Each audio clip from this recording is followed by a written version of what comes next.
obbo Mirreessaa Fiixee miseensota poolisii farra riphee lolaaf qajeelfama hojii kallattii fuula duraa kaa'aniiru.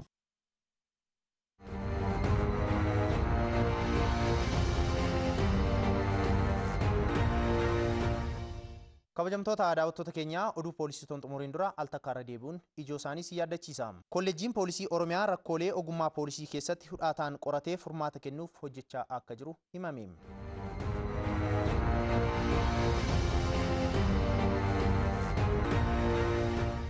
Manni murtii olaanaa godina Shawaa Kaabaa himatamtoota yakka daddabarsa meeshaalee waraanaa seeraan alaan himataman 4 hidhaa fi birriin adabuusaa poolisiin magaalaa Shanoo beeksise.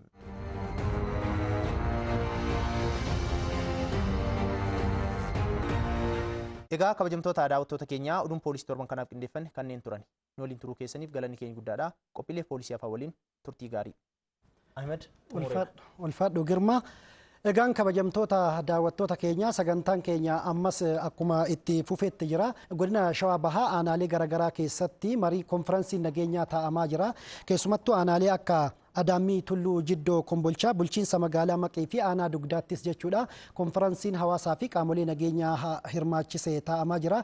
Konferensii kanarrattis keessumattuu wantoota sodaa nageenyaa ta'an hawaasni qaamolee nageenyaaf kaasee qindoominaan irratti hojjechuudhaaf kan hojjetamaa jiru. Qaamoleen nageenyaa sochii nageenyaa hawaasaa danquudhaaf iddoolee garaagaraatti sosochii taasisaa jiran kanaaf ammoo qindoominni hawaasaa fi qaamolee nageenyaa olaanaadha. Girmaa Magarsaa garasi malee waan qindeeffate qaba.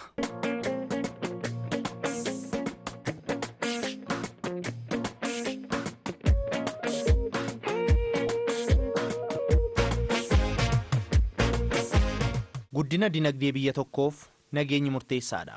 Nageenyi amansiisaa fi itti fufinsa qabu biyyattii keessa jiraachuun lammiileen biyyattii sodaa nageenyaa tokko malee nagaan bahanii galuun hojii misoomaa irratti bobba'uun jireenya isaaniis ta'ee kan maatii isaanii fooyyessuu danda'u. Kanaan faallaa nageenyi yoo hin jiraanne hojjetanii misoomuun haa hafuutii lubbuun jiraachuun yaaddoo lammiileeti.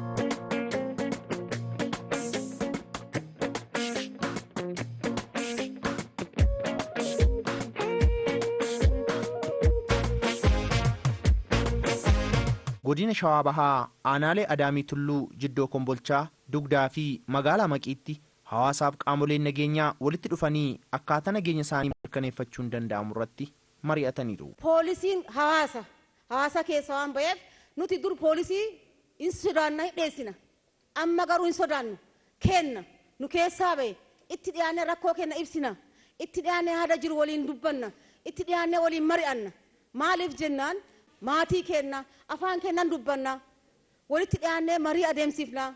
Kanaaf poolisiis amma itti dhiyaannee waan jiru rakkoo jiru iccitii jiru itti dhiyaannee waliin mari'achuu hojii waliin hojjechuu wal jajjabeessu wal cinaa dhaabachuu qabna jedha. Uummanni maal barbaadaa magaa sammuun ubbeeke kana hin ta'uu yoo jedhan furmaata hin ta'aa yoo jedhan furmaata waan akkasii barbaadaa sa'aatii kana uummanni hulee kaleessaan jiru hulee kalee sodaachisan hin jiru. Hulee kaleessa nama qawwee argaa jalaa dheessu hin jiru. Sammuun namaa godaanee hadha hulee tokko jira. Waan kana mul'ummaan keenya hubannee poolisiin illee akkasii hubatee gara itti dhiyaateen uummata kana sammuu gaariin tajaajilu. Sabaaf sablammii bal'aa of keessaa qabna hin hojjenne. Hojiin hojjetame kun hooggansi mana hin bulle algaa isaa ho'aa dhiiseet ganda daanoo waliin bulaa ture. Eenyutu qajeele bulchaan aanaa kennaa qajeelee waan nu faanaa deemeef nu waliin waajjira bule. Ummanni ololaan raafamuu irraa bilisa ta'e itti himne. Himaan kun ammoo haati siiqqee jaarsi abbaa gadaa dargaggoon waliin taaneeti olola keessaa waan ba'eef aanaan kenna. Tokko kana lammaffaa ijaarsa gaachena sirnaa ka jennu san lafa qabate waan ta'eef. Kun hunduu waan ta'u yoo qabanne yoo akka amma afaan hin dubbannu garaan keenya ta'e. Yaa waan jettee harkaan lafan qimmiidini san kan taanu yoo ta'e mootummaan harka bal'aa qaba. Jaarsi bahee alatti nafin. Dadhabbii kanaan. Harki dheeraan kan mootummaati. Harki dheeraan. Nus hin duukaa jirra. Kaa hojjetan. Nu ammas kaan isin duukaa jirra. Yoo nageenyi hin jiraanne misoomni hin jiraatu. Yoo nageenyi hin jiraanne fayyaan hin jiraatu. Yoo nageenyi hin jiraate baanii galuun siyaasa mataa ofii geggeeffachuun hin jiraatu. Hunda dura daa'imaafis haadhaafis hundaafuu yookaan dadhabaa fi cimaafis nageenyi murteessaadha. Yoo nageenyi hin jiraanne abbaan qabeenyaa qabeenya ofii tarkaanfachiisee abbaa qabeenyaa jedhamee dhaabatee deemuu hin danda'u. Yoo nageenyi hin jiraanne daa'imni manaa baatee manatti deebi'uun sirna baruuf barsiisuu gaggeessuun hin danda'amu.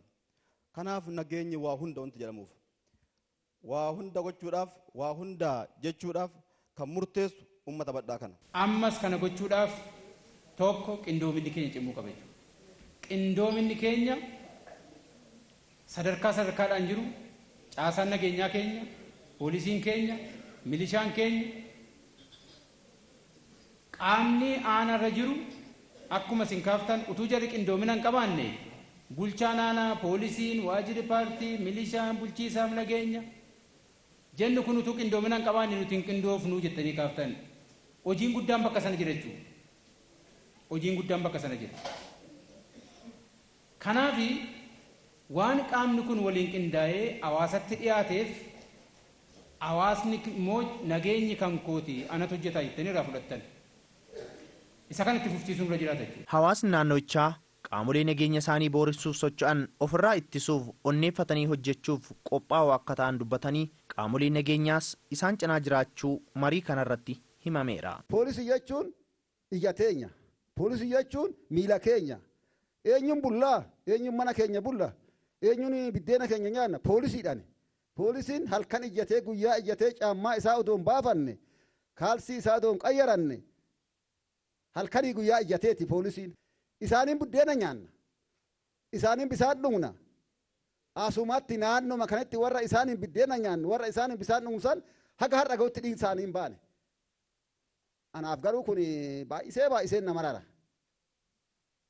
Aanaan dugdaa gaarii hojjettanii gaariirra jirraa bakkeen tun garuu ana gara kun na qabde garaa na qabde dhugaa dubbanna hoo jenne kan gamaa faana itti oofnet namoota ja'a kan bakkanatti dhume faana itti dha'uu dadhabne maaliif rakkoon inni as jiru. Shaneen hadha jennu kun nu keessa galee wanni nu mancaasuuf nu keessa nama waan qabaniif waan deeggaramaniif osoo nu keessa namni jiraachuu baatee isaanis hamilee horatanii hamilee godhataniit nu keessan ba'an dhossuu hin qabnu baasuu qabna gargaaruu hin qabnu. Amma shiftaa sodaa biyya gadhiisanii baqatanii amma shiftaan nufitti jedhee aanaan kun wanti baqatuuf hin jiru gandi tokko wanti baqatuuf hin jiru humna ijaaruu keenya bichaa akka nu jalaan taane humni keenya cimee haa ijaaramu ijaarsi keenya milikitii yoo qabaate tolaa ijaaramuu keenya kanaa yoo nu mul'ifte tolaa shiftaan guddichi ololaaf boonsatu shiftaa gabbisa malee gaafa dheebisaayee beela'ee namni itti bahee guyyaa lamaa sadii adagaa'e shiftaan bootaan qabu. Hattuudhaa fi saamtuu kaan birrii mootummaan bara yeroo wolqoonni gadi buusee birrii fandii liqeessu hin beektu isin nurra beektu. Warra kana guurratee surree jiinsii bitatee kaan ittiin qaamee abbaa sangaa gurgursiisee mana irratti gurgursiisee kaan immoo diraaftiitti fixee warra kanatu qabsaa ta'e bosona galee jechuudha. Warra kanaati shanee jechuun. Kanaafi kan walitti qabamte hattuudhaa fi saamtuutu walitti qabamee hadha uummata keenya qalaa jira. Hadha uummata keenya manatti gubaa jira. Akkuma sila abbaan keenya achii kaasan shiftaan takkaa biyya bulchee hin beeku. Shiftaan hin ajjeesaa hin saamaa yeroodhaaf hin nyaataa sanaan booda immoo du'a. Gaafa du'ummaa du'a sadii du'aa jechuudha. Kan jalatti isuma kana. Warri immoo bakka lama luka lama waan qabuuf bakka lama ejjetee uummata kana immoo jeeqaa jiru immoo dhaabachuu qaba. Shaneen karoora hin qabdu. Kaayyoo illee hin qabdu. Shaneen haga waggaa meeqaa qabsooftu osoo jetteeni hin beektu. Eenyuuf akka qabsooftullee hin beektu. Silaa kaajjeeftu Oromoo, ka saamtu Oromoo, qabeenya abiddaan irraa guutu Oromoodha. Ka ijoollee mana barumsaa akka hin baranne mana barumsaa irratti diigdee guutu Oromoodha. Eenyuuf qabsooftu jette hin beektu. Inni kun shiftaa akka ture jiruu fi mo'achuu dadhabee akka reefa sii ka'e ka bosona galeedha. Kun kanuma duraayyuu uummata keessatti gadadoo keessa jiraate naa dabartii uummata saama jedhee caakkatti kan galle. Oromoon aangoo qabateera. Biyya gaggeessaa jira. Addunyaaf Afrikaaf fakkeenya ta'aa jira. Maal barbaanna? Maaliif walajjeemne? Maal barbaanna? Maaliif Oromoon du'a amma sa'aatii kanatti? Sa'aatti du'uu qabnudha. Sa'aatti walajjeesuu qabnudha. Caasaan keenya nageenya amansiisaa buusuuf jecha halkanii guyyaa hojjeta. Aarsaa kaffalaa jira. Nu dhukkubsuu qaba hunda keenya. Sirnoota kamiin keessatti yoo achi deebitanii ilaaltan Oromoodhumaan cabsu. Har'as kan Oromoon ittiin cabaa jiru Oromoodhaan cabsaa jiru. Hawaasni aanaa Adaamii Tulluu, Jiddoo Kombolchaa, Dugdaa fi magaalaa Maqiis qaamolee nageenyaa waliin qindoomanii wantoota sodaa nageenyaa ta'an dursanii ittisuun olaantummaa seeraa mirkaneessuuf kutannoon kan hojjetan ta'us dubbataniiru. Ummanni keenya kaleessa miidharra turee akka jijjiiramee as ga'uun ummata laga hedduu ce'ee ummata guddina garaacha ga'ee ummanni guddina garaacha ga'ee duuba deebi'uu yaadu. Ammas maaltu nu ta'a yoo jenne tokkummaan humna akkuma jedhamu san namni tokko ta'e humna qabaa jechaadha. Ummannii fi caasaan mootummaa caasaan nageenyaa waan harka ol qabateef hojiin amma arginu kun amma dadhamannu kun dhufe waan ta'eef ammas taanaaniin tokko taanee halkanii guyyaa nageenyi boqonnaan qabu. Namni nageenya hoogganus qaamni siyaasa hoogganus yeroo makamuu boqonnaan ala akka hojjennu jedhaa. Nagaa hadha qabna jennee as teennee faarsuu duntaniin boru qe'ee keenyatti gallee maal godhuu qabna maal hojjechuu qabna. Qaama kana wajjin qindoomne nagaa hadhasi faarsine kana borus bara haara dhufu kanaan karoorfanne itti seenuu qabna. Keessattuu ganda keenyatti gallee deeggarsa milishaa kennaaf goonu kanarratti cimnee hirmaachuu qabna. Wanni kana jedhuuf maal inni gandara cimsuu qabna, deeggaruu qabna, waan qabnuun. Magaalli Maqii magaala sabaaf sablammiin keessa baay'atu. Aanaan Dugdaa aanaa sabaaf sablammiin keessa jiraatu garuu immoo tokko ta'ee jaalala isaa uumee waliin nageenya isaa eeggataa jiru jechuudha. Kanaaf ammas nurraa kaasee hojjetaa mootummaarraa kaasee nuyi qaama nageenyaarraa kaasee keessi keenya qulqullaa'uu qaba, tokko ta'uu qaba. Yoo kana taane nageenya keenya mirkaneessuu dandeenya. Hattuus saamtuus shaneessa taatu shantameessa ofirraa dhukunnee hambisuu dandeenya kan jedhu fakkeenya gandoonni sila nama 29 bakka poolisiin keenya jirretti isirratti dhiyeessan sun fakkeenya ta'uu qaba. Nageenyi yeroo tokko hojjetaniiti waan dhaabatanii miti. Itti fufiinsaan halkanis guyyaas daqiiqaafis odoo waan biraan laalle yoo raawwachuu dandeenye qofa nageenya faarsuu kan dandeenye. Hundaa olitti ummata nagaa barbaadu, caaseffama nagaa barbaadu, ijaarumsa nagaa barbaadu sadarkaa dhuunfarraa eegalee hanga gandatti, hanga naannootti, hanga godinatti ijaarameetti kan jiru. Kana keessatti yeroo itti aanus gahee olaanaa akka baatan abdii guddaa isinirraa qabna.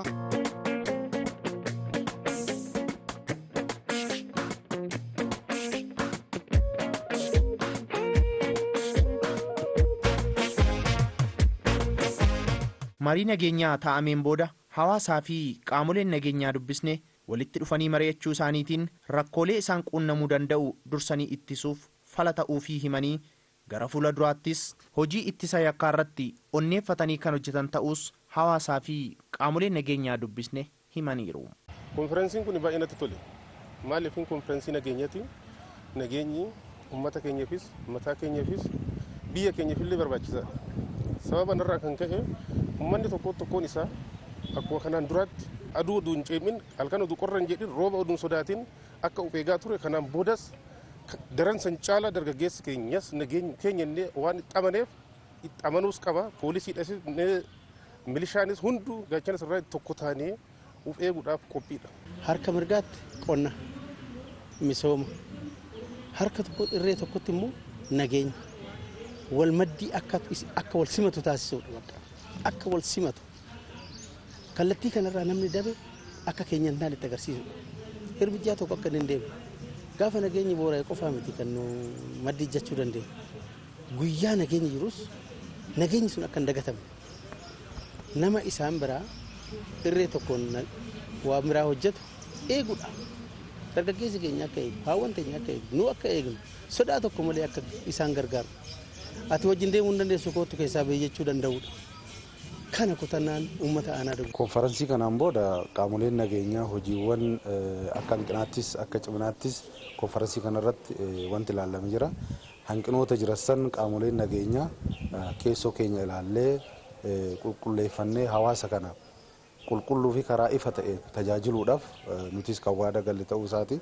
Qaamoleen nageenyaa sadan bulchisaaf nageenya milishaa fi poolisiin walitti qindaa'uudhaan karoora waggaa haadhoo keessatti cheeklistii bultii 15 kan kurmaanaa kan ji'a jalatti bultii 15 walii qooduudhaan hawaasa keenya gadi buunee gaachana sirnaatiin paatroolii daawwitiin akkasumas hawaasa keenya boordii tajaajila poolisii hawaasaa bifa adda addaatiin ijaaruudhaan namni naannoo isaa akka eeggatu. Gara fuuldurattis ijaaramni tajaajila poolisii hawaasaatiin wal qabatee jiru tokkoffaa poolisiin namoota muraasadha. Nama muraasa kan ammoo poolisii tajaajila poolisii hawaasaa kan jedhu falaasama.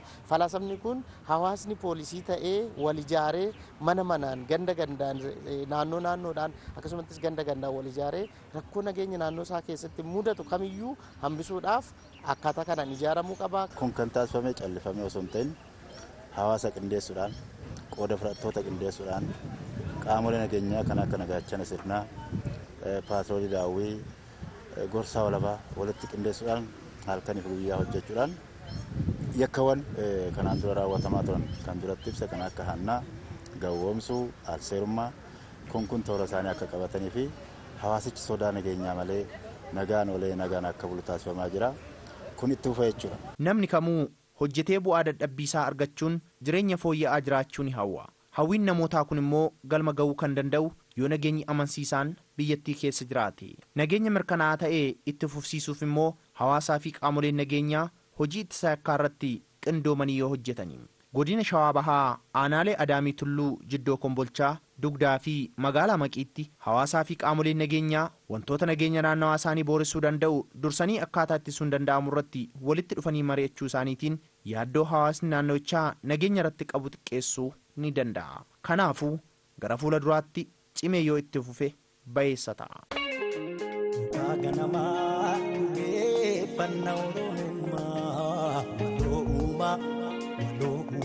Seertuu seera namoomaa walooma walii gadaan galti namaa walooma.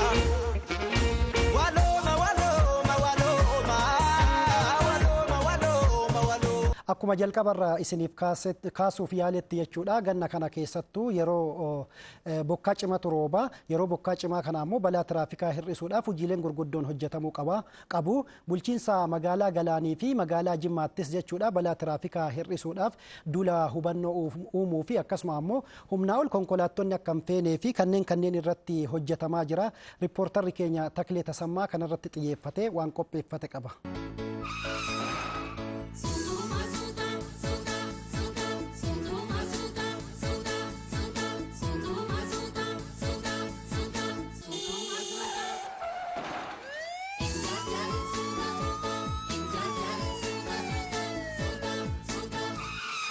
Miidhaa balaan tiraafikaa ilma namaa fi qabeenya irratti geessisaa jiru hambisuuf qaamolee dhimmichi kallattiidhaanis ta'e al-kallattiin isaan ilaallatu hojiiwwan adda addaa hojjetaa jiru. Balaa tiraafikaa yaaddeessaa ta'ee fi haala sukkaneessaa ta'een gahaa jiru kana dhibbaa dhibbatti ittifamuu baatus hojiin qaamolee adda addaan hojjetamaa jiru garuu cimee itti fufee jira. Qophii keenya kanaanis magaalaa Galaanitti balaa tiraafikaa gannaan wal qabatee qaqqabuu danda'u hambisuuf hojiiwwan hojjetamaa jiranii fi magaalaa Jimmaatti balaa qaqqabaa jiru xiqqeessuuf hojiiwwan nageenya tiraafikaa ilaalsee qooda fudhattootaa fi hawaasaan hojjetamaa jiru qindeeffanneerraa turtiin keessan nu waliin haa ta'u.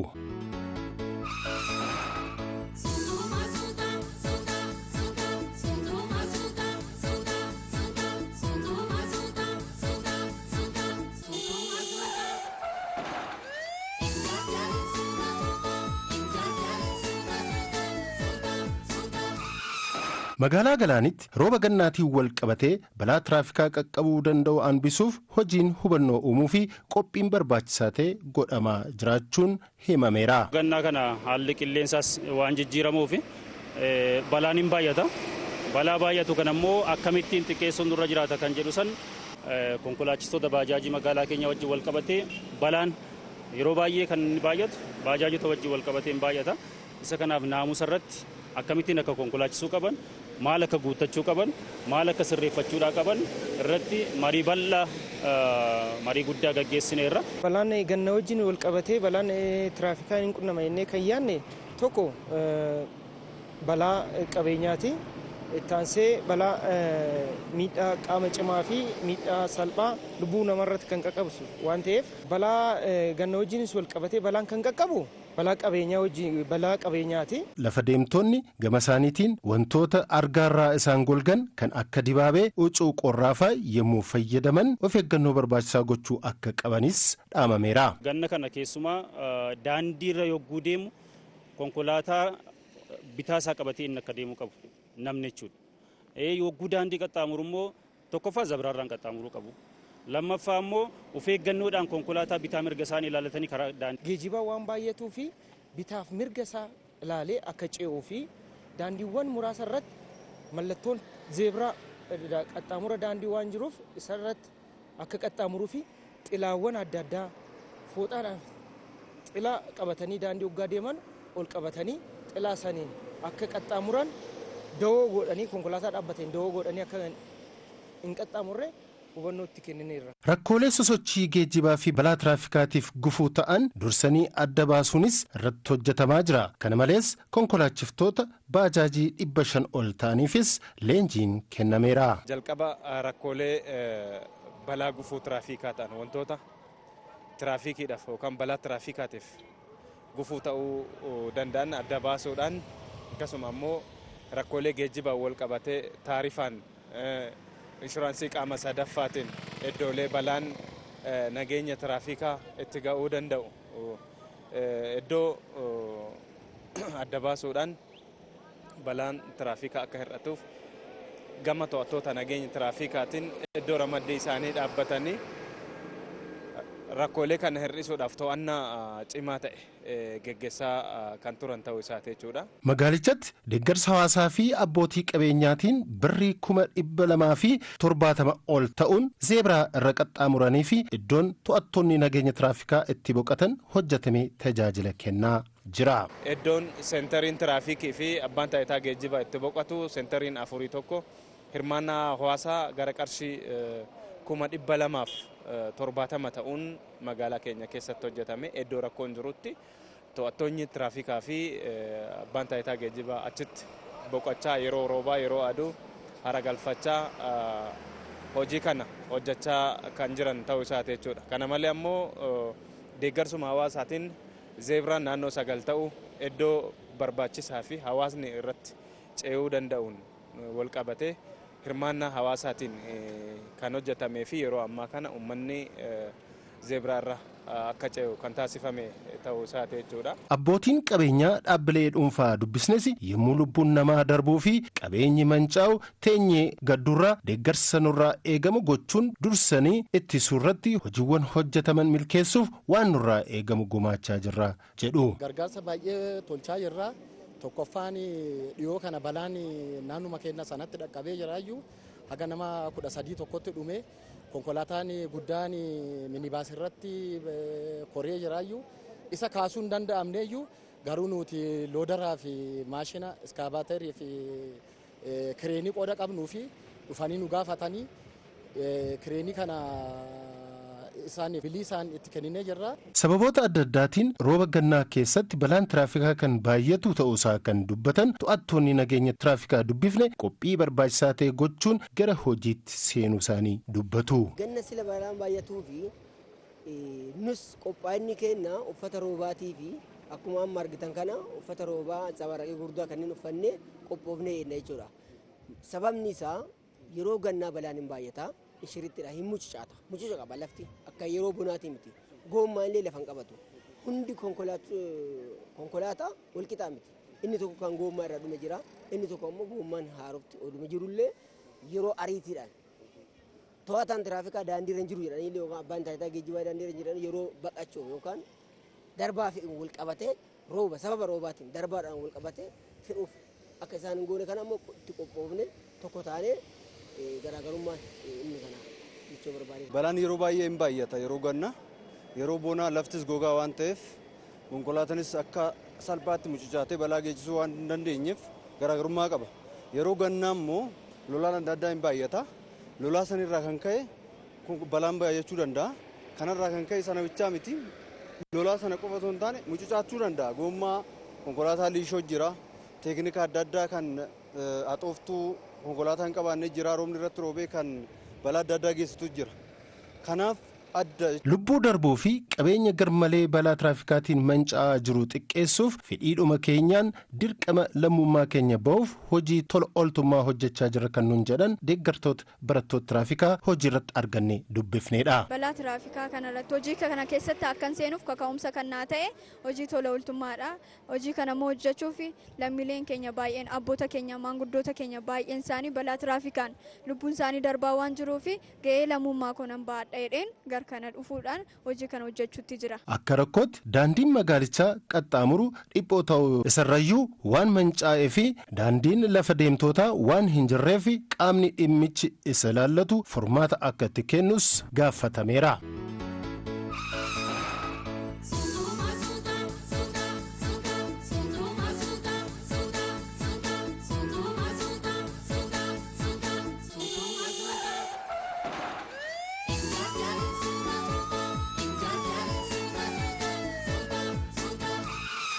Haaluma wal fakkaatuun magaalaa Jimmaatti balaa tiraafikaa uumamaa jiru xiqqeessuun lubbuu namoota sababa kanaan darbaa jiruu fi qabeenya garmalee manca'aa jiru baraaruuf ayyaana nageenya tiraafikaa kabajuun hubannoo uumuuf hojjetamaa jira. Leenjiin barattoota tiraafikaa barattoota 111 kennamee jira.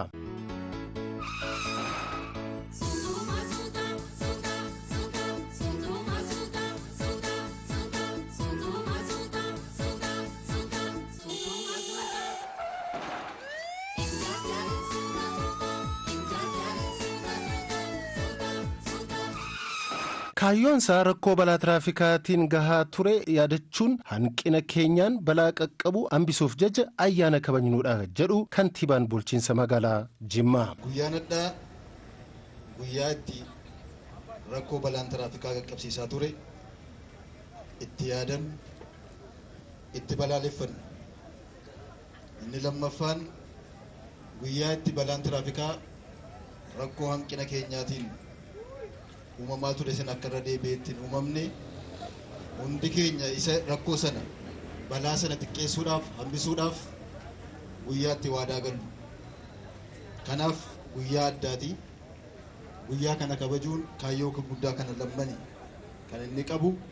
Of eeggannoo dhabuu fi hanqina ga'umsaatiin balaa tiraafikaa qaqqabu xiqqeessuufis hundumtuu waan irraa eegamu gumaachuun ga'eesaa bahuu qabas jedhan. Konkolaachisaan keenya saffisa hin barbaachifneen yeroo inni konkolaachisu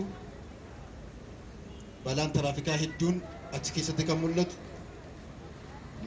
lafoo deemtota fi xiyyeeffannoo kennuu fi isa sana hordofaa deemuu dhabuurraa kan ka'e mallattoo tiraafikaa fayyadamuu dhabuurraa kan ka'e konkolaachisaa biratti wanti mul'atu miidhaa hamaa kan qaqqabsiisaa jiru. Karaa biraatiin hawaasa keenya biratti rakkoo of eeggannootiin kan jiru yeroo kamuu bitaa isaa qabee deemuu dhiisuurraa kan ka'e karaa biraatiin yeroo daandii qaxxaamuru mirga isaatiif bitaa isaa ilaalee saffisaan iddoo isaa eeyyamame irra qaxxaamuruu dadhabuun balaa tiraafikaatiif nu saaxilaa kan jiru ta'uu isaati.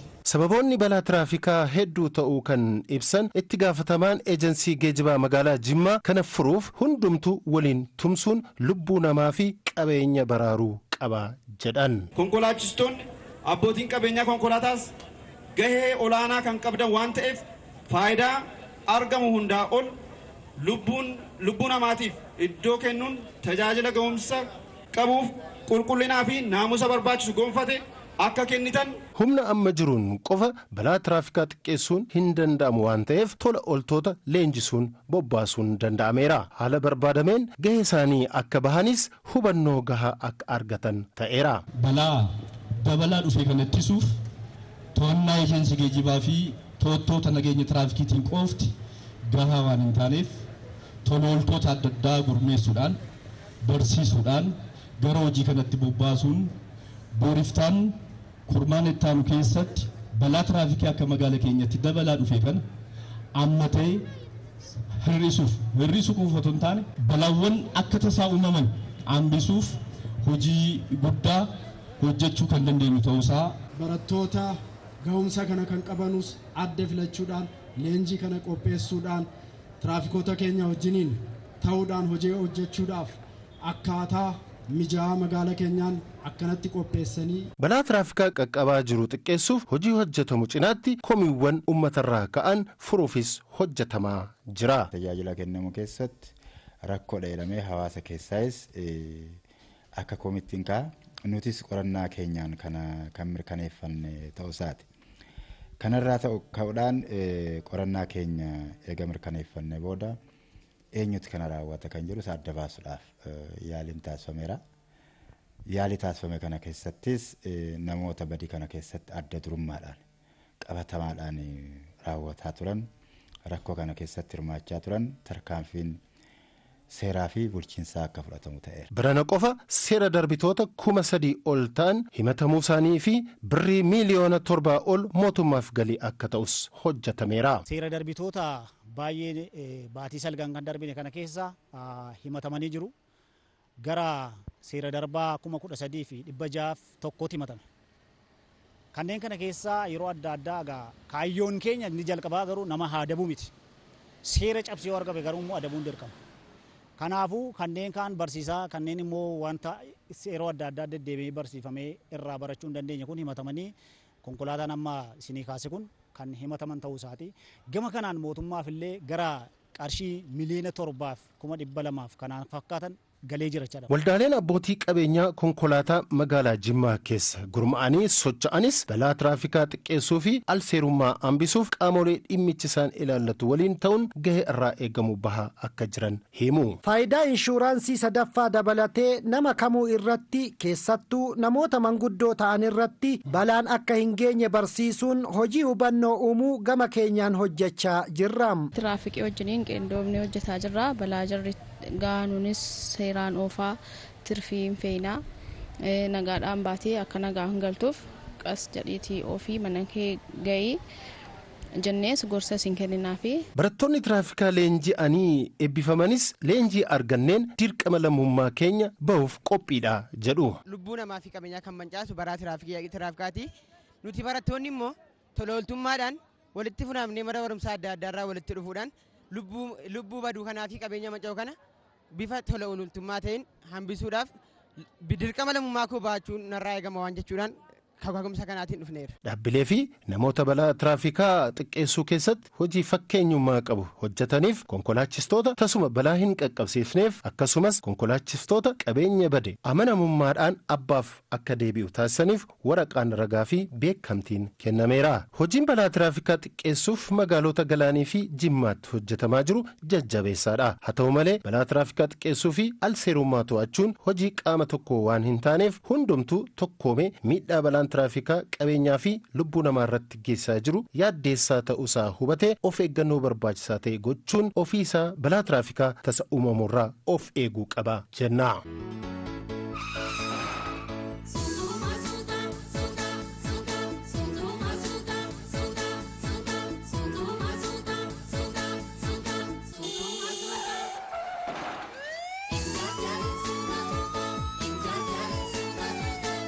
Egaan kabajamtoota daawwattoota keenyaa tokko lama jennee oduulee godinaalee irraa nu qaqqaban akkasuma qophiilee lama ol duraa duubaan isin biraan geenye kanarraaf jenne xumurre hanga ammaatti sagantaa qajeelchaa isin wajjin kan ture ana Himad Garaaddaati. Oduu poolisii isin biraan ga'an immoo ani Girmaa Magarsaa isin faana turtii taasifneetidha kan nuti jirru. Egaan kabajamtoota daawwattoota keenyaa qophiilee har'aaf jenne xumurre torban qophiilee idilee isattaanuun hanga walitti deebinutti nagaatti.